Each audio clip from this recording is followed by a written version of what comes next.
Hello everyone, कैसे हो आप सब। आई होप सब लोग अच्छे होंगे। मैं भी बहुत अच्छी हूँ। सो ये है थाईलैंड का लास्ट व्लॉग और इसमें मैंने सारा कुछ क्लब कर दिया है क्योंकि बहुत सी छोटी छोटी चीज़ें थी जो मुझे दिखाना था, बट समझ नहीं आ रहा था इतने छोटे वीडियोस कैसे अपलोड करूँ। सो मैंने सब कुछ एक वीडियो में ही डाल दिया है। सो यहाँ पे ये जो सफारी वर्ल्ड हम गए थे उसका ही लास्ट शो था। जैसे मैंने बताया, यहाँ पे डॉल्फिन शो, एलिफेंट शो और ऐसे करके सारे शोज़ होते हैं। तो ये सी लॉयन शो था जो सबसे लास्ट में हमने देखा था। आई थिंक 2:30 कुछ होता है ये ईव आफ्टरनून में। सो ये भी बहुत अच्छा था। आप लोग देख सकते हो यहाँ पे, मतलब ये बहुत ही ज़्यादा क्यूट है, मुझे तो बहुत ही क्यूट लगे।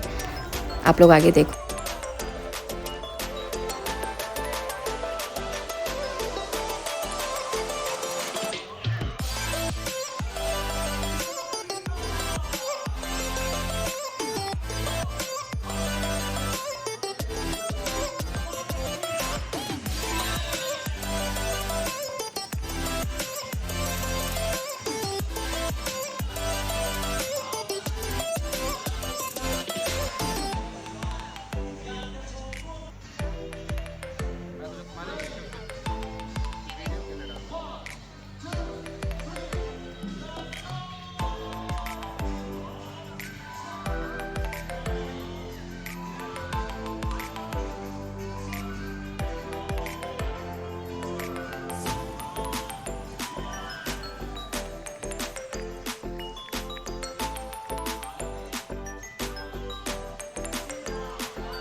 जैसा कि मैंने आपको पहले भी बताया था कि हम लोगों ने थाईलैंड का पैकेज लिया हुआ था, तो ये हमारी कार आ गई है और ये जो है हम फुकेट से, आई थिंक हम फुकेट में हैं तभी, मतलब फुकेट में जो जो टूरिस्ट प्लेसेस हैं हम वहाँ पे जा रहे हैं।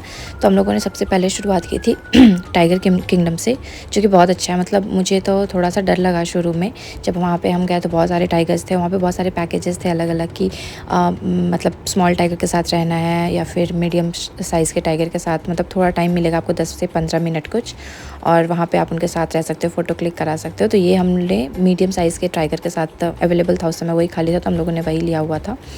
और यहाँ पे ये मतलब थोड़ा तो मुझे इनिशियली डर लगा क्योंकि वो बीच बीच में उठ रहा था और बगल में एक और भी टाइगर था। बट थोड़ी देर के बाद वहाँ पे जो उनके जो ट्रेनर थे वो बहुत ही ज़्यादा, वो लोग अच्छे थे। सो उनसे वो लोग काफ़ी डरते, मतलब टाइगर्स उनसे बहुत ज़्यादा डरते हैं, इतना अच्छा ट्रेन करके रखा हुआ उन लोगों ने। फिर हम लोगों ने और भी, मतलब टाइगर किंगडम में और भी बहुत सारे टाइगर है। वाइट टाइगर, जैसे ये अब यहाँ पे जो सो रहा है ये वाइट टाइगर है जो कि लार्ज साइज़ का है। एक ही था वाइट टाइगर। सो यहाँ पे है और बहुत से छोटे छोटे, जैसे आप यहाँ पे देखोगे एक केज बना करके रखा हुआ है। एक केज में 2 से 3 या 4 मैक्सिमम टाइगर्स उन्होंने रखे हुए हैं। और फिर छोटे छोटे बेबी टाइगर्स भी हैं जो कि आपको आगे दिखेंगे व्लॉग में। So have fun.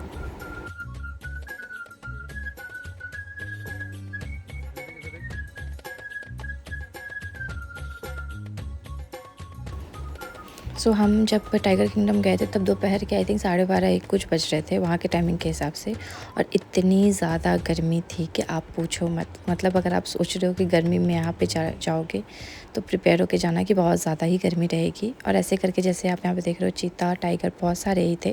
तो ये तो चीता है यहाँ पे, और आगे बंगाल टाइगर्स और भी जो मतलब अच्छे टाइगर्स की जो वैरायटी है वो यहाँ पे आपको मिलेगी। ये देखो यहाँ पे बेबी टाइगर्स हैं, ये बहुत क्यूट थे। मतलब इनके साथ ज़्यादा टाइम स्पेंड करने को मिलता है, बट आई थिंक इनके चार्जेस भी थोड़े वेरी करते हैं।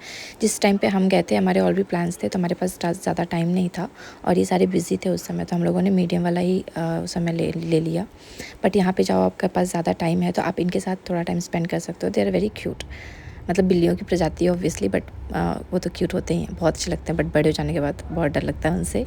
सो अब हम वहाँ से निकल गए थे, तो हमारे वहाँ पे उस दिन के लिए 3-4 जगह और था जहाँ हमको जाना था, जिसमें से एक हनी बी करके कुछ था, मुझे एग्जैक्टली याद नहीं है उसका नाम।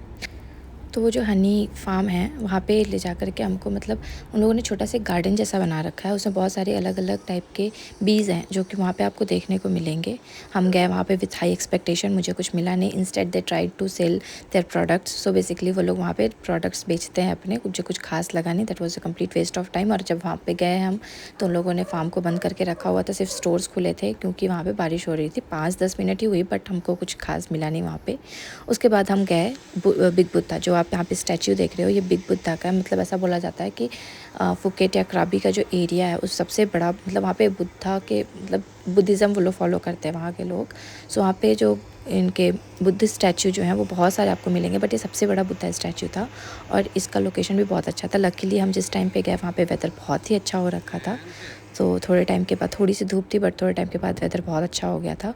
और ये आपको जब स्टेयर्स आप क्लाइंब करके ऊपर जाओगे तो ऐसे छोटे छोटे बहुत सारे बुद्धा के स्टैचू बने हुए हैं, उनके बारे में बताया गया है, चीज़ें लिखी हुई हैं। बहुत सी चीज़ें हम मतलब बीइंग अ हिंदू हम उनसे रिलेट कर पा रहे थे, क्योंकि ऑब्वियसली बुद्धिज़्म जो है हिंदुज़्म से निकला हुआ है। सो वहाँ पे काफ़ी चीज़ें ऐसा था कि हाँ हमको पहले से पता है। सो अच्छा लगा, ओवरऑल एक्सपीरियंस बहुत ही अच्छा था। उसके बाद हम गए यहाँ पे एलिफेंट फीडिंग करने के लिए। सो यहाँ पे आपको कुछ चार्जेस देने पड़ेंगे, 100 बात और समथिंग, और वहाँ पे आप एलिफेंट को दाना या फिर जो भी उनका चारा वगैरह है वो खिला सकते हैं। उसके बाद हम उस दिन अपने होटल चले गए। ये सब कुछ देखते देखते शाम ही हो गई थी ऑलमोस्ट।